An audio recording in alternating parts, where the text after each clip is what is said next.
चलू आइ मटरके घुघनी बनबै छी।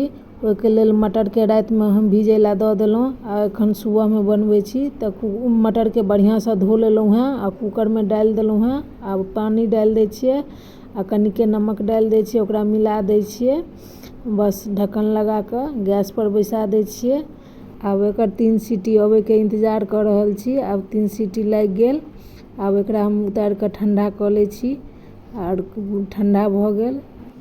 कढ़ाइ चढ़ा देलहुँ हेँ। आब ओहिमे तेल डालि दै छियै, जीरा डालि देलहुँ हेँ, हींग डालि देलहुँ हेँ, तेजपत्ता डालि देलियै। आब ओहिमे प्याज डालि दै छियै। प्याज भुजा गेल तऽ अदरक लहसुनके पेस्ट डालि देलियै, ओ भुजा गेल तऽ उबलल आलूके छोटा छोटा टुकड़ी काटि लेलहुँ हेँ, ओकरा डालि देलियै। अहाँके अगर नहि पसन्द हुए तऽ नहि डालब, बच्चाके पसन्द होइ छै तऽ हम डाललहुँ हेँ। आब किछु मसाला डालि दै छियै, धनिया पाउडर, हल्दी पाउडर, जीरा पाउडर, मिर्ची पाउडर आ 2टा हरा मिर्ची। आब भुजा गेल। टमाटर डालि देलहुँ हेँ, टमाटरो भुजा गेल। आब मटर डालि दै छियै, मटरके बढ़िआँसँ मिला लै छी।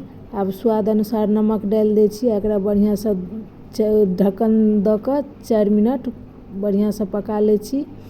आब ढक्कन हटा देलहुँ हेँ। आब एकरा 2 बेर चला लै छी। आब ओहिमे पानि डालि दै छी। पानि अपना हिसाबसँ डालब, गाढ़ा या पतला। आब ओहिमे गरम मसाला डालि देलहुँ हेँ।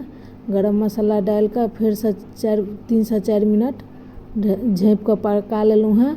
आब ओहिमे धनिया पत्ता कनि डालि दै छियै। आब हम एकरा प्लेटिंग कऽ लै छी। प्लेटिंग कऽ कऽ देखै छियै, देखैमे कतेक सुन्दर लगै छै। एकबेर अहूँ सब ट्राइ करू, हमरा कहलासँ बहुत बढ़िआँ बनत।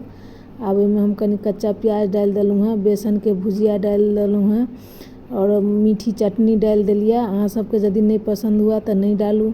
और नींबू डालि के रस डालि देलियै, धनिया पत्ता ऊपरसँ डालि देलियै।